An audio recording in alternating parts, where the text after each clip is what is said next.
back. We are back. The curse of the University of Michigan loss that we took yesterday to USC is over. We are here.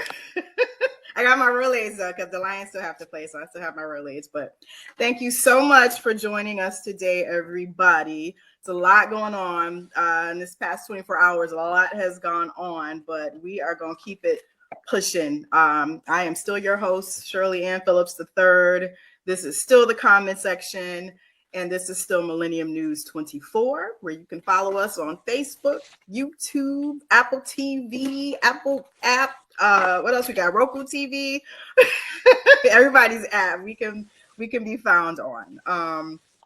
Extremely excited today because I love Black people. Y'all know I root for everybody Black. Y'all know that. But y'all know my number one passion is children. And of late, it's been my boys. Y'all know I'm here for my girls. I do go girls. I run all types of mentorship programs for my young ladies. But of late, my boys have been heavy on my mind, which is why I invited the guests that we have today on to give us some help. We need a triage situation.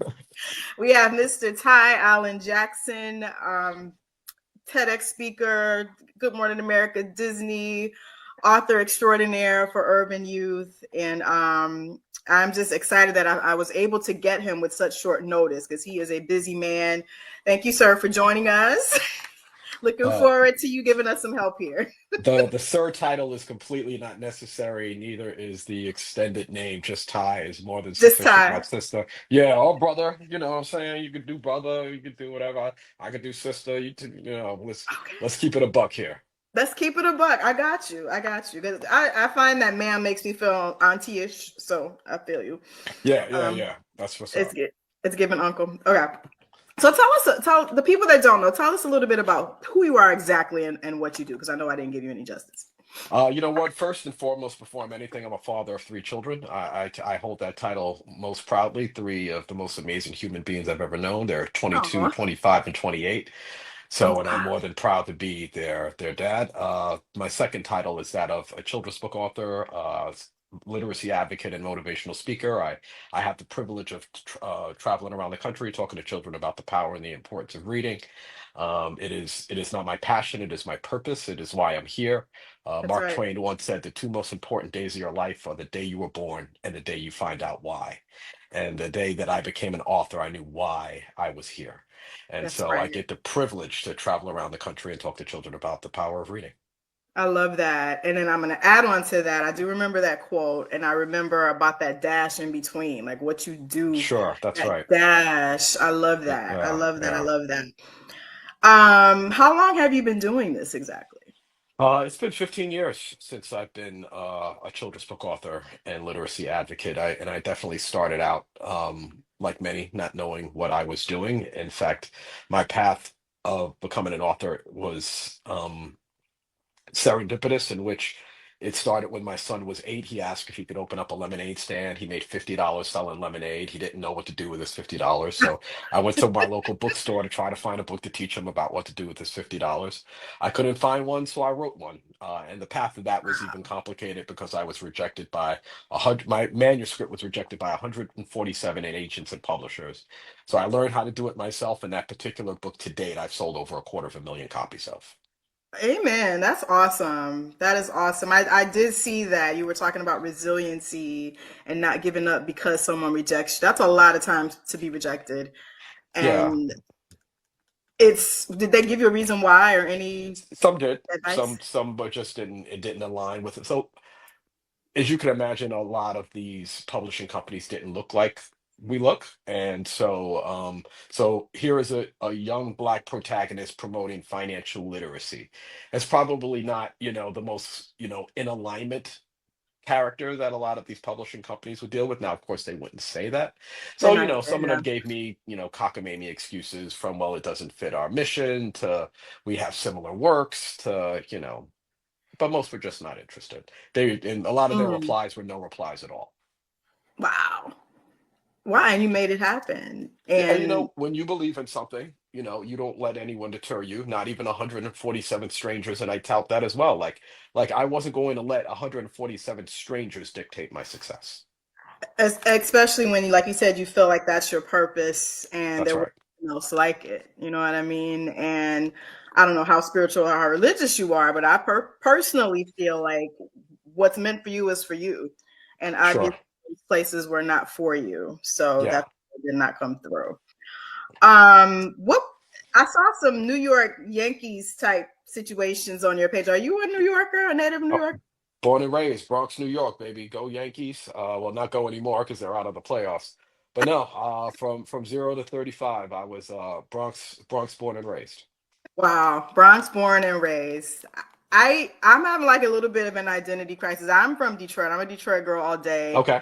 But I did a 20-year bid in the Bronx. I've been Okay. teaching, but I feel like it's been like a prison situation. I'm glad I got out. Huh. But it was probably some of the most fun I've ever had. I Yeah. met some of the most interesting people in New York, have become some of my best friends. And I do know that if you can make it in New York, you can make it Without anywhere. question. That is without question. That is That facts. that is not a saying, that is a way of life. If you can That's make a it way. there, you can make it anywhere. You can make it anywhere. So that being said, are when you write, do you use some of your own life? I mean, aside from your son's situation with the financial literacy, do you use some of your own experiences or some of the own issues that you had as a young boy to funnel some of your themes? Yeah, I think any writer will tell you that a lot of their creativity is derived from past experiences, and they could be real life experience or the spirit.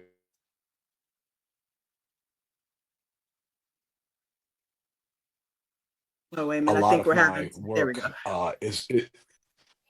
oh, but honestly, a lot of my work is derived from other works. For example, my character, Danny Dollar, is really a spin-off of Michael J. Fox's Alex P. Keaton Alex P. character Keaton. From Family Ties.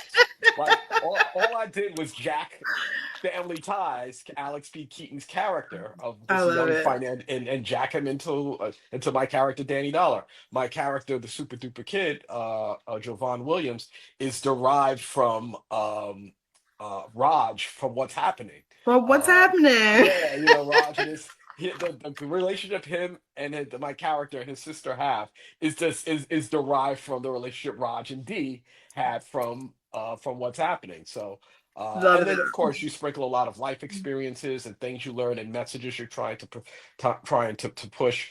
But yeah, a lot of my characters really just came from other characters. From other characters. I Yeah. love that because just because I'm black, that doesn't mean I'm not a Republican per se. I don't know what I am right now. I'm definitely not Republican, but just because I'm black doesn't mean that I can't have some of the same core values as Alex P. Keaton because he's one of Oh, my for sure. favorite It's a characters from great the character. 80s. Phenomenal character. Hilarious. He Yeah, was absolutely. phenomenal. Yeah, God bless Michael J. 100%. Fox. Yeah, And God bless Michael J. RIP. Fox. Yeah. I love him. He's going through a lot right now. I believe he has, oh gosh, don't quote me. It's a horrible disease. I want to say muscular dystrophy, but I could be wrong. Parkinson's. Parkinson's disease. Thank you. Yeah. But he's hanging in there. He's still trying to Yeah. do motivational speaking. Yeah. And RIP to Roger's little sister. She just passed away a Right. couple That's weeks right. back. That's Yeah. right. Yeah. Um, do you think though, just because we're like I said, just because we're black doesn't mean we can't be whatever we want to be. We can't write about whatever we want to write about. But do you think that in 2025 there are topics that should be specifically focusing on girls versus boys as your core audience, I and mean, vice versa? um, I don't know. I feel like it's a yes or no answer. While my main characters are primarily boys, and so boys can relate to them, I always make sure to have strong female characters in alignment with them, Okay. with these male characters. I That's a very good question. I I know this. I don't I write from my heart and I write for me. I'm not Hmm. necessarily writing for boys or girls or children as general. I'm writing for me and putting that art and allowing children to gravitate to it or not. I think the Okay. moment that I'm specifically writing for a specific genre, and I'll be even more transparent, I'm not writing for black boys either. I'm not writing for black children. I'm writing for children. And so, because I think it's really important for all children for Black children to be able to see themselves as a character who wants to be financially successful. I also Hmm. think that it's important for other demographics to see other Black kids, to see Black kids trying to be financially Absolutely. successful, so that white kids and Latino kids and Asian kids don't always align Black children with being a hip hop artist or being a basketball star or being a so and so. They can also be, a financial entrepreneur. And so it's Absolutely. really important for me to not put these kids, these characters in a box where I'm going to write differently for boys and I'm going to write differently for Hmm. girls and write differently for Black and I'm going to write differently. Like, I think it's important for us. I think it's important for me. I'm not going to speak for everybody, that Hmm. my work speaks to the masses in a way that's comfortable and joyful Hmm. and open and not specific to any demographic for any specific reason. Okay. I love that answer because that was going to be my next thing to add on was that a lot of people assume that when we say urban or we start talking about socioeconomic status that we're talking about Black people. There's plenty of non-Black people in the hood that need Sure, your help, that need these conversations. sure. And I reached out to one of my former principals already who is very much white. He's about as white as you can get, but he is very sensitive to our issues. And he's like, yes, I would love to have him come and speak or do the entrepreneurship book fair, I think, or not book fair, entrepreneurship workshop Yeah, or yeah. That Danny Dollar Entrepreneur Fair. he's very interested in that. I just wanted to know if you could talk to us a little bit about that. And is that something that you're still doing like in the next few Oh, months? it's what I'm doing all year long. So my most recent Okay. book titled, and I just happen to have right here, titled Oh, there "Make you Your go. Own Money." Like we don't play here, baby. Like New York it, hustler. He gonna that's hustle all day. every day, 24/7, 365. Bam, right there in your face. In your face. It is not. We are not playing here. Um, Come on now. It's not a Uh, drill. so this book is the foundation for a program called the Danny Dollar Entrepreneur Fair. This book is a Okay. blueprint to teach kids how they can right now start their own business. They don't have to wait, just planting the seed that they can start their own business. And not only start their own business for what they love doing. And it doesn't matter Hmm. if they love playing video games. How can we start a Yeah. business doing that? If they love playing basketball. How can we start a business doing that? If they love making bracelets like the ones I'm wearing, how can we make a business doing that? And so the entrepreneur fair, the premise is exactly like a science fair, just Hmm. substitute science for entrepreneurship. So Okay. kids will work together in groups of 2 to 4. They will start their own prototypical mock business, and and this book teaches them exactly how to do that, and then they get to demonstrate that business like via sort of a Shark Tank type of way where they have a 60-second elevator speech that they get to pitch to their colleagues, but also to community leaders, outside entrepreneurs, government Okay. officials that will come. uh, we started it about 3 years ago with 50 students in Western Massachusetts, which is where I lived at the time. This year, about 6,000 students in 6 different states will participate in the Entrepreneur Fair. And I Wow. 100% believe, including we just signed about 400 students in South Florida. So I believe Okay. this Entrepreneur Fair will become a household name in 5 years because, the standard curriculums of teaching math and science and English and history, albeit are of value, they don't necessarily translate to the life skills that our kids need to have in their Don't. future.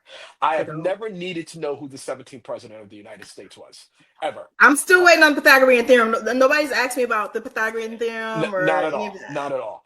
But the mindset developed to start your own business, to work with your business partners and able to cultivate a financial future for yourself, to learn how to engage with customers, to critically think, to be Mm. creative. These are all components of the entrepreneur fair that we need to carry on to our children, to everyone as they To grow everybody, older. yeah. And so, if we're planting the seed in our elementary school students, that you can use that same creativity to start a Hmm. business in other aspects of your life moving forward and do it in a fun and creative way, doing the thing you love to do, you have Hmm. sparked a level of ingenuity that I think, in my Absolutely. opinion, is unprecedented in the world of education. Absolutely. Is there a starter age or is everyone? We're welcome. looking for predominantly later elementary school years. So most for where I'm from on the East Coast, elementary schools are basically fourth and fifth graders, and Okay. that's the right age demographic for this book. Hmm. So that's really the target audience that we're going for. I'm actually going to get a few copies when I get off this. I'm working with fifth graders. Yeah, I'm working with fifth, sixth, and eighth right now. And they graphics, I love the graphics that you use, and anything about making money like immediately, they're all for it. And they yeah, still get excited over the small things, yeah, stickers and awards, whereas my eighth and yeah. ninth graders are kind of like, show me the money. Like they want the cash. So they're like, Right, maybe can right. mentor some of the younger ones. Yeah. So I love that. But I was also going to ask you, when you're speaking publicly in person to these kids, how do you keep them engaged? How do you keep them interested in what you're talking about? Two primary ways. One is that I showcase other young entrepreneurs who have done it successfully. And Okay. so, for like example, Sydney Keys, who created a project called Books and Bros. Malik Ulmer, who started Be Sweet Lemonade, that is now carried, that sells hundreds of thousands of bottles through Whole Foods. She actually signed a $1.5 million contract with So Whole Whole Foods? Foods. Yeah, Michaela Wow. Ulmer. And Mo Bridges, who created Mo's Bows, which was also featured on Shark Tank. Wow. These are all successful young entrepreneurs who are in that same age demographic of fourth and fifth graders who started their own business, who are all, in some cases, multimillionaires today. So I Wow. showcase to students, not only can you do it, but here it is, haven't been done. And if they It's can been see other done. kids haven't done it, it will inspire them to believe that they can also. The That's second so way important. the second way that I engage students is through joy and humor. Like if you're going to promote financial literacy or entrepreneurship or just reading in general, you better build a connection with them. So Mhm. my presentations are I like to say if Tony Robbins, Dr. Seuss, and Kevin Hart had a baby, a love child, it would be me. So it's motivational, it's literal, and it's funny. Minus the profanity, of course. All But right. yeah, like so we have a good time because my objective is to make reading in alignment with the same forms of entertainment that they're accustomed to. So we introduce pop culture and music and dance. These are all part of the narrative of promoting the financial literacy and entrepreneurship. So they're Wow. having a good time. It is a party when we have these presentations that are in alignment with entrepreneurship, literacy, and finance and entrepreneurship. Wow. So yeah, so And it's a it's party. We're boys having a good and time. girls. Oh yeah, it's kids. Yeah, yeah. Kids. This is not black, white, boy, girl, tall, short, thick, thin. You know, Got it. I get accused everybody. of not giving enough to the boys, but I said I'm going to make it my business to put more of an introspective light on them because I just feel like a lot of them just kind of fall through the cracks. I've had boys come up to me and say, "Well, Miss Phillips, when are we going to have a boys group? You do the girls, but when are you going to have something for us?" And they're saying, we get depressed too. We need men to talk to. And I said, well, I can't. Some things I feel comfortable talking to you about, but I said I have to bring people in, preferably men that look like you that can help you. So I definitely would love to put you on that roster of possibilities for 2026. Um, and now that you're telling me it's like a Shark Tank situation, that's really going to excite them because they have given me some really nice ideas. I had a student say, well, it seems like every time there's something for Black and Hispanic boys, it's always about sports and music. And he's like, Sure. I just want to dance. He's like, I Yeah. don't know how to play football. I Yeah. suck at basketball, but if I say that I want to dance, then people accuse me of being, LGBTQ, which he says he's not. So Yeah. definitely need your help. If I may interject, and this is really Please. just me thinking out loud, is that I think it's important for boys and girls to have their own separate things, but I also it's important for boys and girls to work in conjunction with one another. I think what Yeah. we're seeing a lot today. I mean, think about when you and I were growing up. there was no swiping right to meet somebody. You actually had to walk up to somebody and have an Yep. actual conversation. We've gotten away from a lot of that. So there's the social interaction between COVID, between social media. It has distanced us tremendously. And so think of the opportunity that starting your own business with a boy and a girl together do. Like it really brings a level of connection and working with boys and girls so that they're Hmm. comfortable going forward and like having interactions about just getting to know each other a little bit better. So albeit I think it's important for boys to have their own thing and girls to have their own thing. What I love about this entrepreneurship fair is that it transcends any of that. This is just, are you like-minded? If you're Okay. like-minded, it doesn't matter if you're white, it doesn't matter if you're a girl, it doesn't matter if you're a boy. It just matters that we're like-minded and we can work together for a common goal and common cause. And I think that the secret sauce to that is that it unites us just in that commonality. It doesn't care about what color you are, it That's doesn't right. care about what gender you are. And so it gives a tremendous amount of teamwork and empathy in working with a young black girl can work with a young Jewish boy or a Latino Absolutely. or an Asian. And we can break these barriers and stigmas from Hmm. of differentiating each other from one another and allow us to work in unity and harmony together. And I think that I that's really love that. important.